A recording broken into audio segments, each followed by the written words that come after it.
à tous et bienvenue sur Monaco Info. Je vous propose de découvrir tout de suite les titres que nous développerons dans cette nouvelle édition.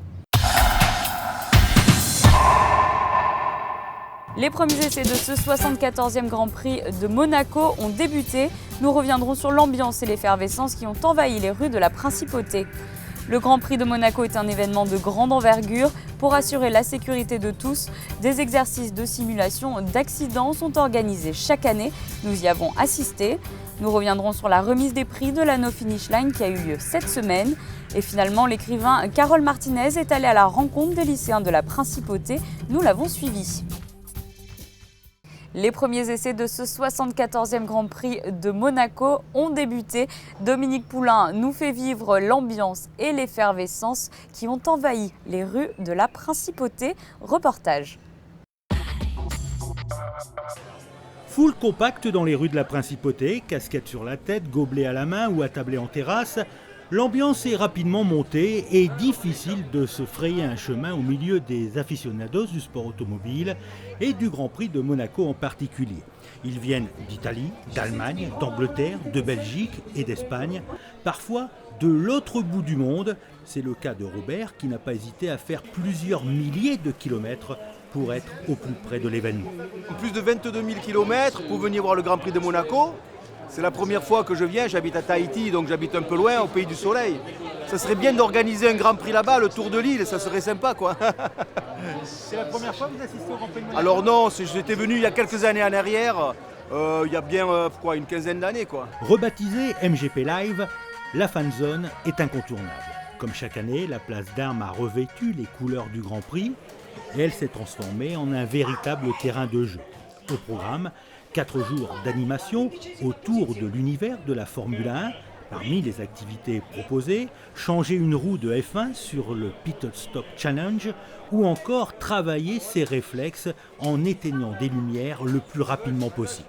Caroline, c'est pas terrible les réflexes ? Ouais, c'est un peu dur. C'est difficile ? Oui, parce que devant on voit pas tout, donc c'est dur d'appuyer. La MGP Live, c'est aussi s'amuser sur des petits circuits ou se croire sur la piste au volant d'une monoplace avec les simulateurs de conduite. C'est impressionnant, on s'y croit quand même. C'est vrai ? Ouais. C'est très difficile au début, puis après on prend le coup de main. La place d'Armes accueille également un écran géant pour suivre les différentes courses et une scène où chaque soir seront organisés des concerts. De même, impossible de rentrer sans souvenir ou sans cadeau du Grand Prix de Monaco. Parmi les nombreux stands qui ont fleuri autour du circuit, on a le choix. Casquettes, polos, porte-clés, il y en a pour tous les styles et pour tous les prix. Beaucoup de casquettes, déjà parce qu'il fait beau, donc les gens se protègent un maximum. Et en général, beaucoup de t-shirts pendant les arrêts des courses. Il y a ceux qui viennent au Grand Prix pour les Formule 1 bien sûr, d'autres pour les soirées, mais il y a aussi ceux qui carburent à l'entraide. Rinaldo est membre des Anges Gardiens, une association de bénévoles qui vient en aide aux plus démunis. Et pour lui, l'objectif est de vendre le plus de chapeaux possible. C'est une association qui a été créée par Bruna depuis quelques années. Elle fonctionne relativement bien grâce à tous les donateurs de Monaco, de nombreux restaurants et pratiquement des sociétés qui nous donnent de l'argent et beaucoup d'alimentaire. Et nous redistribuons ceci tous le lundi soir au port de Nice et à la gare Thiers. Et nous avons à peu près chaque lundi soir une centaine de personnes. Ensuite, l'association fournit aussi des couvertures, des sacs de couchage, parce que malheureusement, il y a beaucoup de gens qui dorment encore dehors. Le Grand Prix de Monaco est une compétition automobile, bien sûr, mais c'est aussi une fête populaire qui, chaque année, rencontre un franc succès. Le Grand Prix de Formule 1 est un événement sportif urbain qui n'est pas sans risque. C'est pour cela que chaque année, un exercice de simulation est organisé avec l'ensemble des parties prenantes de l'événement. Voyez ce reportage d'Émilie Rousseau. Il y a le Formule 1 qui vient de taper sur à tabac.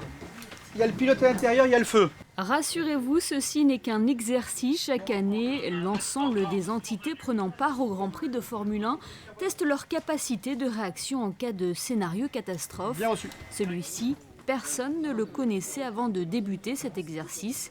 Il a donc été imaginé cette Formule 1 qui vient percuter violemment le rail de sécurité du virage du tabac, touchant non seulement le pilote, mais aussi les spectateurs.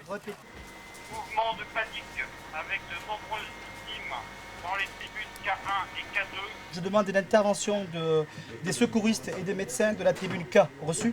Au vu de la situation et compte tenu des moyens insuffisants pour gérer cette situation de crise, il est décidé de faire appel aux moyens extérieurs en déclenchant le plan rouge. Passer au niveau plan rouge. Bien reçu. D'autres décisions sont également prises par l'Automobile Club de Monaco. Le Grand Prix est annulé, est terminé. Les voitures ont récupéré et sont rentrées dans les paddocks. Le Grand Prix ne repartira pas. La course donc est définitivement annulée à son première heure de compétition, c'est-à-dire sur 23 tours. Terminé. Mouvement de panique dans les tribunes, gestion des victimes qui ici sont représentées par une feuille blanche, une feuille où est inscrit la gravité des blessures et qui est donc à gérer selon l'urgence. Nous avons un système mais qu'on a fait simplement au crayon aujourd'hui parce qu'on joue là, mais normalement quand on arrive sur les lieux, nous avons des bandeaux de couleurs, rouge pour les urgences absolues, orange pour les urgences relatives, vert pour les impliqués, noir pour les décédés. Et en fait, ça permet une fois que le premier médecin a un petit peu, évalué tout le monde, de faire l'ordre d'évacuation de la zone de catastrophe dans l'ordre. Les rouges en premier, les oranges, les verts, voilà. Les patients sont conditionnés et prêts à être transférés sur le PMA dès que nécessaire. Donc les UA en priorité. Donc pour l'instant on a 14 UA et 18 urgences relatives qui pourront être secondairement transférées. Les informations concernant les victimes circulent, elles sont notées, classées. Un état des lieux est fait régulièrement pour rendre compte de la situation à toutes les personnes mobilisées dont le poste de commandement opérationnel, avec la présence notamment de la sûreté publique. En plus de la sécurité générale de la ville qui nous échoit, sur ce type de mission, nous avons plusieurs prérogatives. D'abord, la première, et qui est assez importante, c'est la gestion de la foule. Et l'évacuation de la foule, dans ce type d'événement dramatique, dans ce type d'accident, il faut gérer les mouvements de la foule et notamment l'évacuation des tribunes. Ensuite, nous avons les flots de circulation, que ce soit les piétons, que ce soit les véhicules, entrée et sortie de la principauté, la gestion de la gare SNCF, où il y a énormément de monde qui transite par les trains. Donc nous avons tous ces dispositifs à voir pour que, bien sûr, ensuite les ambulances puissent atteindre le CHPG, voire des établissements hospitaliers français avec des escortes moto.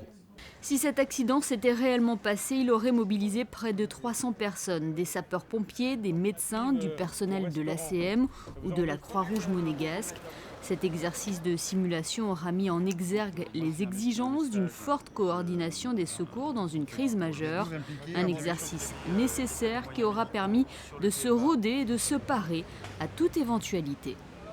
Nous avons rencontré l'ancien pilote de Formule 1, Jean Alési. Il revient avec nous sur ses souvenirs sur ce prestigieux circuit de Monaco. On l'écoute. Alors, très atypique d'être dans les rues de Monaco avec une Formule 1, c'est quelque chose et un exercice pas commun. Et effectivement, pour tous les pilotes, en début de week-end, c'est un peu difficile parce qu'il faut s'adapter et à l'adhérence et au changement de direction et tout ce qui est visuel surtout. Mais rapidement, il y a l'adrénaline qui monte et c'est une excitation assez forte. Est-ce que c'est un champion qui s'impose systématiquement ici dans les rues de la Principauté ? Je dirais que oui. On ne peut pas gagner par hasard ici. Il y a souvent, il y a eu dans le passé des concours de circonstances qui ont fait que les vainqueurs n'étaient peut-être pas ceux qui sont partis devant, mais jamais un mauvais pilote a gagné à Monaco, jamais. Est-ce que c'est le must de la saison, comme beaucoup de pilotes le disent et comme beaucoup de pilotes rêvent de l'emporter finalement ? Le must, oui, évidemment. Mais pourquoi? Parce que, comme je vous disais, on se retrouve dans un cocon historique, hein, puisque ça existe depuis je ne sais pas combien d'années, mais ça a toujours fait partie de la course automobile ici à Monaco. Mais surtout, ce qui est extraordinaire, c'est que quand on voit Monaco, les efforts qu'ils font pour toujours conserver le circuit dans des conditions de sécurité optimum, d'agrément de travail, parce que c'est quand même pas facile ici de pousser les F1 à droite à gauche. Ils ont fait dans un premier temps tous les nouveaux box qui sont impressionnants.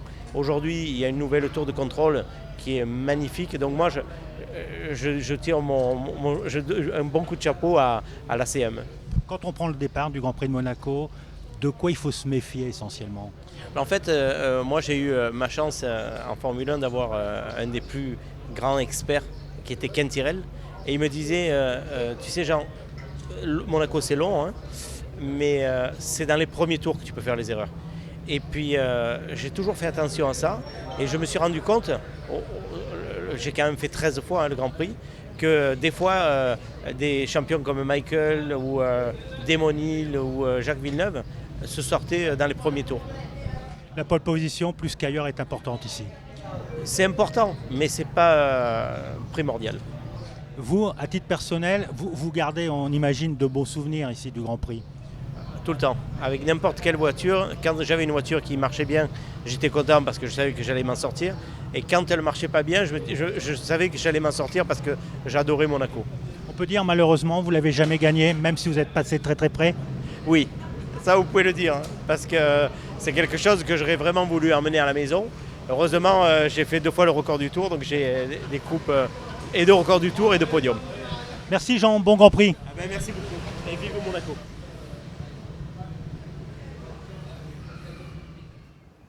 Marcher ou courir pour la bonne cause, les participants de l'édition 2015 de la No Finish Line ont reçu cette semaine leur récompense. L'occasion de revenir sur cette belle initiative. Reportage.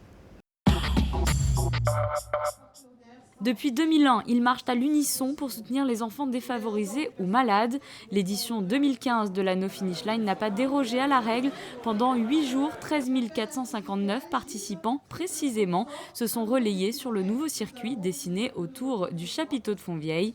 383 109 € ont donc pu être reversés aux différents projets caritatifs. Une belle satisfaction pour les organisateurs. C'est un super bilan, d'autant plus qu'on a changé de lieu. On ne savait pas trop ce que ça allait donner en termes de fréquentation et ça a eu un très très grand succès. On a dépassé une fois de plus nos objectifs, donc on est vraiment très très heureux, vraiment une superbe édition. Cette soirée était l'occasion de remercier les différents sponsors et entreprises de la Principauté qui s'associent à cet événement. Une édition qui connaît chaque année de nouveaux records. Le côté sportif s'est très bien déroulé puisque contrairement à ce qu'on pouvait penser au départ, le circuit a fait l'unanimité et les performances ont été à la hauteur puisque quasiment tous les coureurs des 8 jours ont battu leur propre record. Alors que le circuit n'était pas plat, le circuit était tortueux, enfin plus tortueux, parfois étroit, donc ça pouvait un peu gêner les coureurs. Et en fin de compte, il y avait plus d'ambiance, les gens se croisaient un peu plus souvent, se voyaient plus souvent et ils avaient l'impression d'être plus une communauté qui allait tous dans le même sens. Et ils se sont tous laissés emporter en fait, et donc avec une personne qui a gagné avec plus de 1000 km et qui a battu son propre record de 150 km. Donc vraiment, ça nous a étonnés. Rappelons que cet événement est ouvert à tous. Les enfants répondent d'ailleurs largement présents chaque année. Alexander est un fidèle de cette course. Il a remporté sa catégorie pour la 3e année consécutive en parcourant 203 km. Au début de l'année, je mangeais à la cantine, après j'ai arrêté. Et je marchais, je courais, enfin, j'allais avec l'école et j'allais aussi le soir. Tu recommenceras l'année prochaine? Oui. Oui, l'année prochaine, j'essayerai de faire 250. Pour les organisateurs, l'objectif pour l'édition 2016 sera d'atteindre les 400 000 km avec 14 000 participants. Rendez-vous donc du 12 au 20 novembre 2016 pour relever ces nouveaux défis du côté du chapiteau de Fontvieille. Nous vous en parlions il y a quelques jours, l'écrivain Carole Martinez était invité par la direction de l'Éducation nationale, de la jeunesse et des sports à rencontrer des élèves de la Principauté. Retour sur ces échanges avec Sandrine Nègre. Elle est bien connue sur le Rocher. Il y a quasiment 10 ans, Carole Martinez était primée par la Fondation Prince-Pierre pour Cœur cousu, bourse de la découverte, mais aussi prix Goncourt des lycéens quelques années plus tard. Les jeunes l'aiment et une chose est sûre, elle le leur rend bien. L'auteur a beaucoup répondu à nos questions, à nos doutes, sa façon d'écrire. Elle a été très ouverte et ça s'est bien passé. Quels étaient justement les types de questions que vous vouliez lui poser ce matin ? On a posé beaucoup de questions sur quelle est son inspiration pour écrire et d'où lui viennent les idées qu'elle a eues pour ce livre, donc le domaine des murmures. Et après des questions sur le métier d'écrivain. Des échanges fructueux donc pour ces élèves ici au cœur du CDI du lycée technique et hôtelier de Monte-Carlo. Plusieurs autres groupes d'étudiants des différents lycées monégasques accompagnés de leurs professeurs ont aussi pu s'entretenir avec l'écrivain qui gardera un bon souvenir de ces moments. C'est plus des débats que des ateliers, puisque en fait ils ont lu un de mes livres et on en parle et on parle de l'écriture et on dit, j'essaye de leur passer cette envie d'écrire, cette passion pour l'écriture et pour la littérature. En fait, moi je suis là juste, vous voyez, normalement je suis prof de lettres, mais j'ai arrêté d'être prof de lettres depuis 8 ans pour ne faire qu'écrire et je suis là juste une fois. Et en une fois, c'est comme une sorte de... J'essaye de donner envie. L'objectif, c'est ça. Leur donner envie d'acquérir cette liberté absolument fondamentale qui est liée à l'écriture. Il s'agit bien sûr d'une expérience littéraire que les élèves voudraient pouvoir renouveler à l'avenir. Un mot de danse, nous avons rencontré le directeur chorégraphe des ballets de Monte-Carlo, Jean-Christophe Maillot. Il revient avec nous sur les prochains grands rendez-vous de la compagnie. On l'écoute. On est en train de finir les imprévus et les prochains événements pour nous très importants. On part en tournée en Allemagne sur Leverkusen et Baden-Baden, dans 2 villes où on va donner le lac avec l'orchestre. Ça, c'est quelque chose de formidable. Pas l'orchestre de Monte-Carlo malheureusement, mais un orchestre allemand. Et puis les créations qu'on présentera au mois de juillet avec le chorégraphe résident aussi au ballet de Monte-Carlo qui est Jeroen Verbruggen, à qui j'ai demandé de faire un nouveau Enfants et les sortilèges, création que j'ai moi-même fait en 1992 quand j'étais arrivé ici. Donc j'y vois un passage de témoin.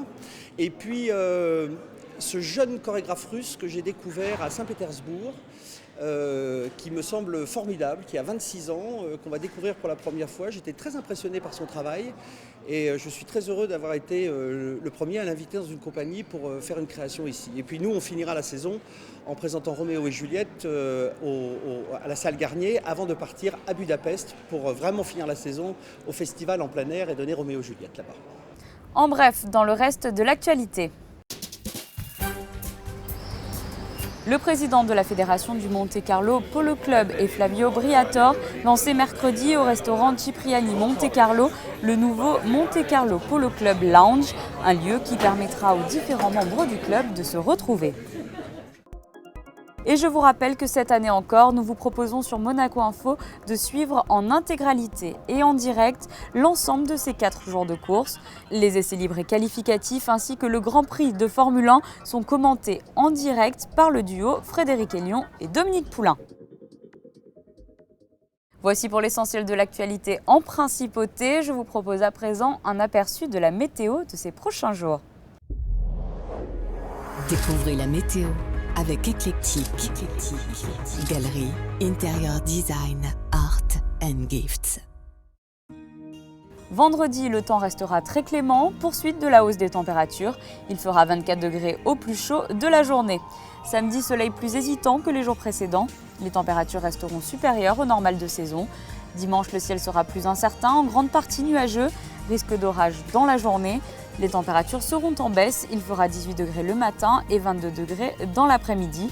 Et finalement lundi, le temps sera toujours très changeant, à noter des risques d'averses dans la journée. Les températures seront de saison. Vous avez découvert la météo avec Eclectic, Galerie, Interior Design, Art and Gifts. Ce journal est à présent terminé. Merci de nous avoir suivis. Retrouvez toute l'actualité de la Principauté sur le site Monaco Channel. Je vous dis quant à moi à très bientôt sur notre antenne.